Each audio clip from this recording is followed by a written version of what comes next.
할렐루야. 아멘.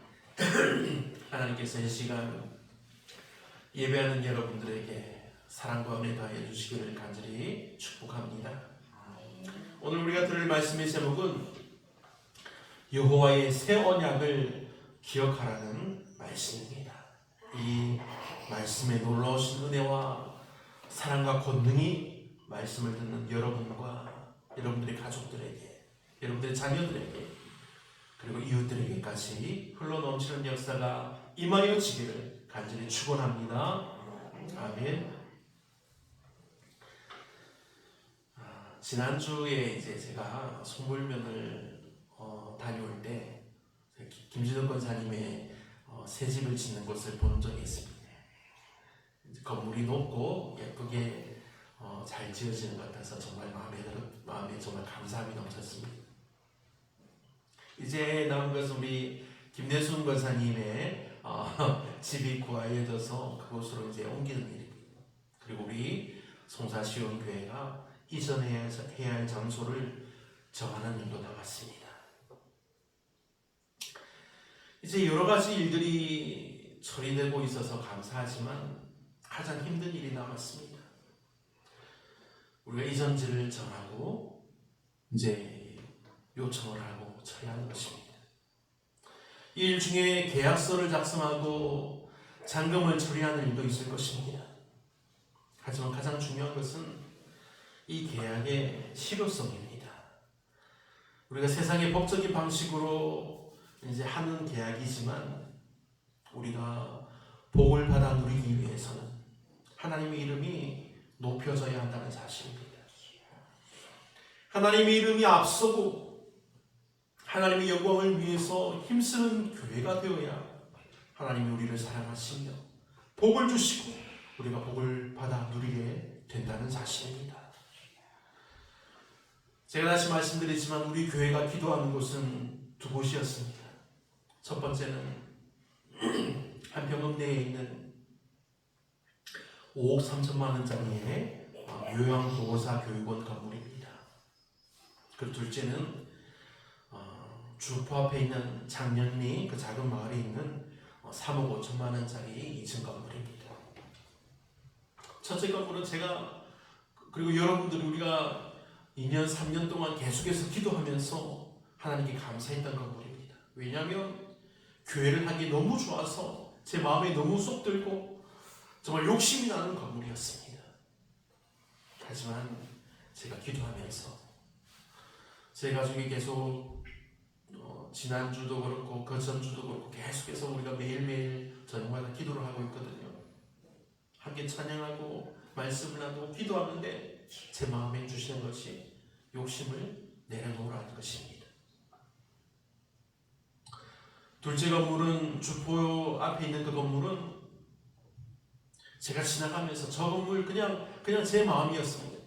그냥 지나가면서 한번 흙이 보고 지나갔던 건물인데 야, 저 건물 교회가 들어서기 교회하기 너무 좋다고 여겼던 곳입니다.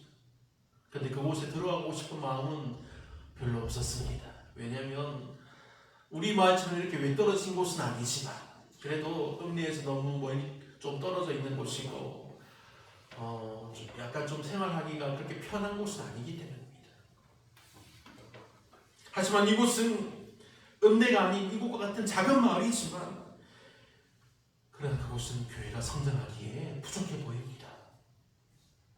그래서 어찌할 줄 몰라서 제가 계속해서 기도하는데 계속 이것을 하나님께서 보여주십니다. 계속 보게 하십니다. 사랑하는 여러분, 우리의 기도는 계속되어야 할 줄 믿습니다. 우리에게 하나님이 말씀하여 보여주실 때까지는 우리가 계속 기도하며 지치지 말아야 한다는 사실입니다. 우리의 기도가 이어질 때 하나님은 우리 교회가 이전해야 할 곳에 우리의 자리를 만드셔서 옮기게 하실 줄 믿습니다. 하나님이 이 놀라우신 능력이 저와 여러분들에게 임하여 지기를 간절히 축복합니다. 아멘. 예전에 텔레비전을 볼 때 다큐멘터리에서 그 계약서가 나와 있는데 70년이 넘은 임대계약서가 나와서 본 적이 있습니다. 70년이 넘은 임대계약서가 어떤 모양일까요? 종이도 누렇게 바라고 글씨도 흐릿하여서 자세히 보지 않으면 보이지 않을 정도로 오래된 것입니다.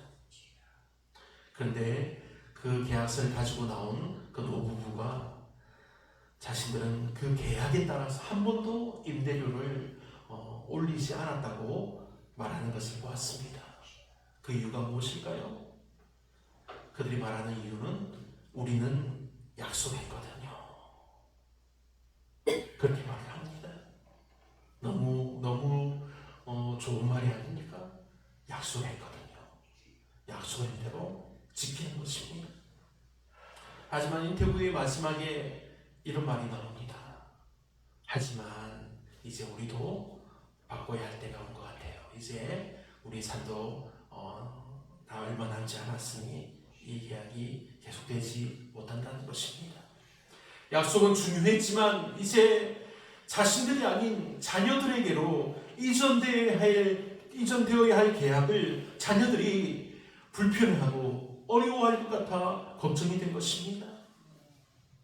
요즘 세상을 살면서 이러한 계약서를 찾아보기 힘듭니다. 모두가 해마다 올라가는 임대료를 보면서 마음에 짐이 쌓이고 힘이 들어갑니다.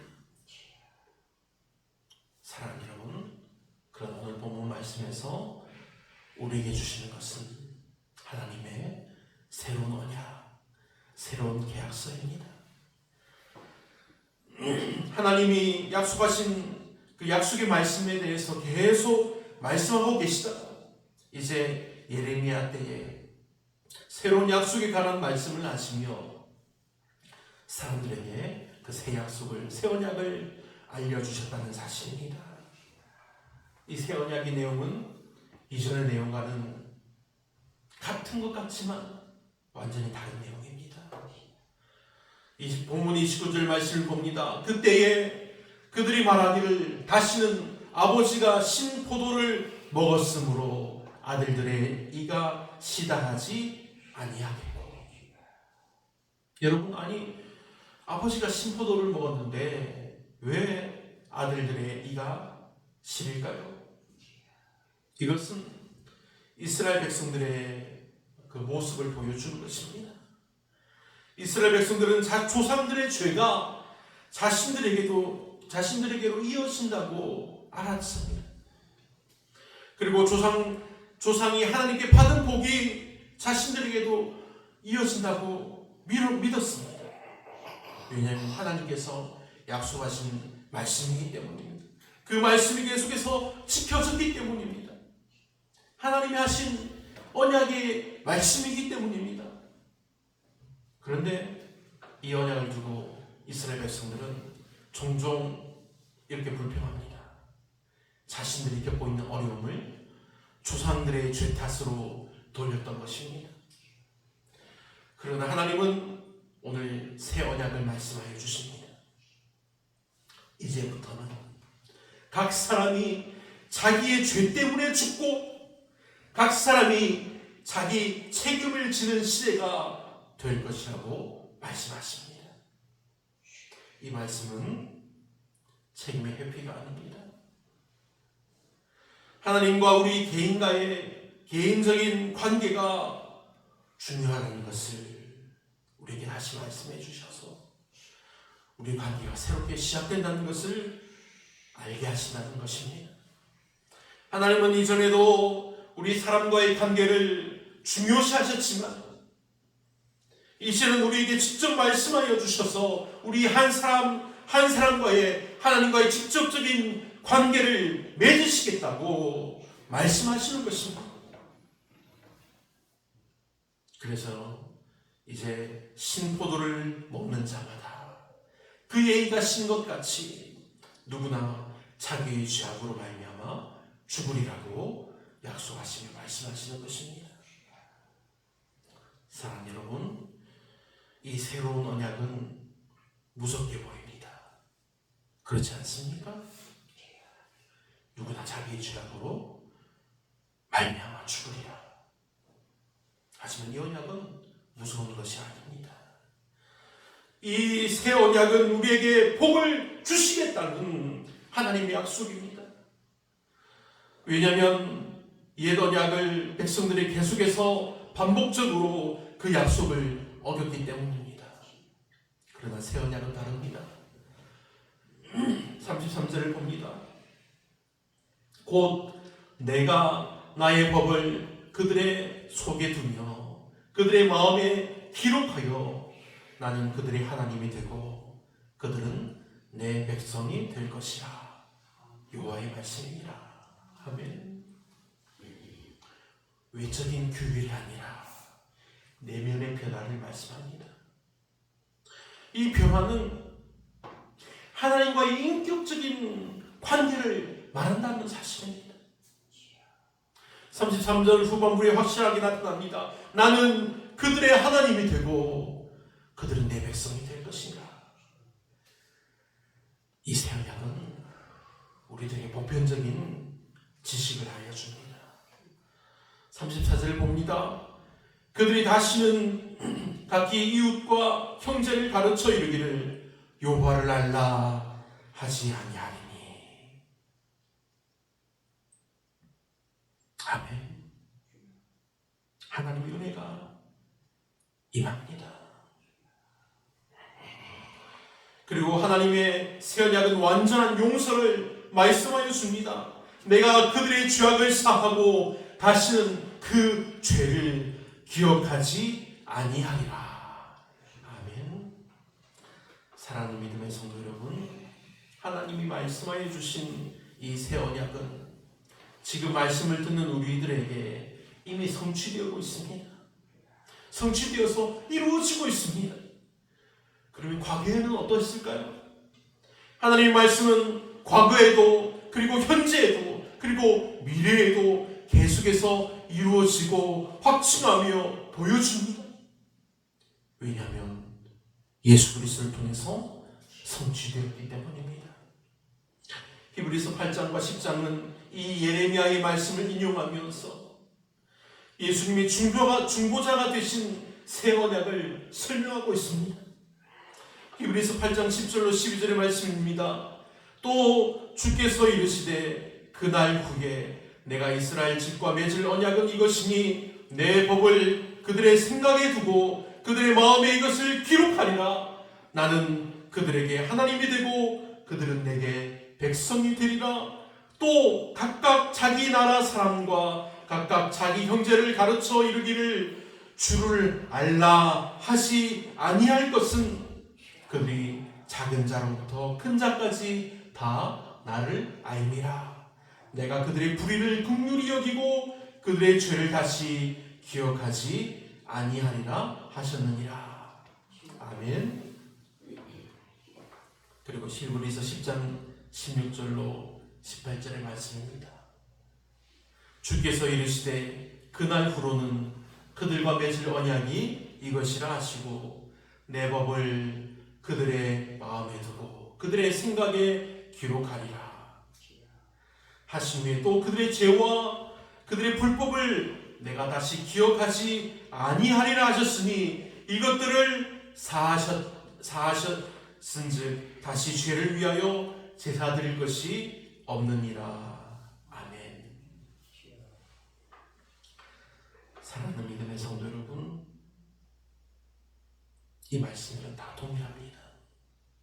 오늘 우리에게 주시는 하나님의 이 새로운 언약, 새 언약을 들으시며 기억하며 기뻐하시기를 간절히 소망합니다. 하나님의 이 놀라우신 사랑의 은혜와 능력이 말씀을 듣는 여러분 모두에게 임하여지기를 축복합니다. 아멘. 우리가 신앙생활을 하다 보면 이런 고민을 할 때가 많이 있습니다. 나는 하나님을 믿는데 왜 자꾸 이렇게 실패할까? 이런 생각 해보지 않았습니까? 왜 하나님은 나를 멀리 하신 걸까? 왜 내가 매번 회개해도 나는 또 동일한 죄를, 똑같은 죄를 짓게 될까? 여러분 이런 생각을 해보지 않았습니까? 이 질문의 뿌리를 따라가 보면 결국 우리가 하나님과 우리의 관계가 어그러졌기 때문이라는 사실을 깨닫게 됩니다. 하나님은 신실하신데 우리가 하나님의 그 약속을 어긴 것입니다. 그런데 이스라엘 백성도 그랬습니다. 하나님은 그들과 언약을 맺으시고 율법을 주셨지만 그들은 어떻겠습니까? 우상을 섬기고 하나님의 말씀을 무시하고 결국 나라가 망하고 결국 바벨론에 의해서 포로로 끌려가는 일을 지금 당하고 있는 것입니다. 그런데 포로로 끌려가던 그들에게 오늘 본문에서 놀라운 전환이 일어납니다. 하나님께서 그들에게 새 언약을 선포하여 주신 것입니다. 옛 언약은 돌판에 새겨진 율법이었습니다. 그래서 이스라엘 백성들은 언약궤에 그 돌판을 넣어서 그들이 가는 곳마다, 이동하는 곳마다, 전쟁하는 곳마다 그 언약궤를 메고 나갔습니다. 하지만 이 언약궤를 빼앗기게 된 적이 있습니다. 언약궤를 빼앗겼다고 하나님이 그들을 떠나신 것일까요? 그렇지 않습니다. 이 사실을 경고하며 알려주신 것이라고 저는 생각이 듭니다. 하나님의 약속을 돌판에 새긴 글을 두고 기억하지 말라는 것입니다. 돌판은 비바람에 약해지고 깨어지고 결국 사라지게 됩니다. 하나님의 말씀은 이것을 지키고 순종해야 할 사람의 마음에, 우리 마음에 새겨야 한다고 말씀합니다. 그래서 본문 33절에 기록된 대로 새 언약은 사람의 마음에 기록될 것이라고 우리에게 말씀하여 주십니다. 이 둘의 차이가 무엇입니까? 옛 언약은 겉으로 드러나는 외적인 순종을 요구합니다. 지켜야 할 규칙이 중심입니다. 그리고 반복적인 제사로 사람들의 죄를 덮었던 것입니다. 하지만 새 언약은 마음의 변화가 중심입니다. 하나님의 말씀이 우리 속사람 안에 기록됩니다. 그래서 하나님은 이 죄를 기억하지 않겠다고 약속하여 주시는 것입니다.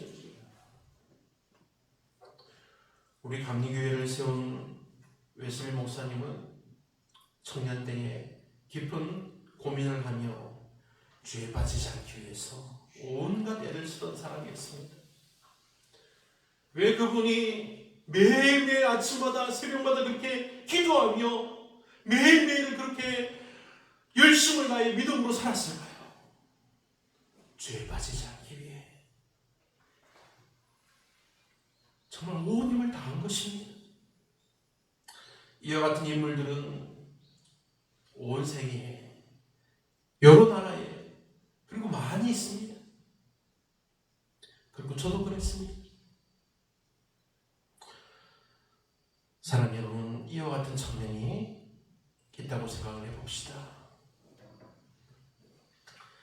그 청년은 반복적으로 나쁜 습관에 빠져 있었고, 그래서 스스로를 혐오합니다.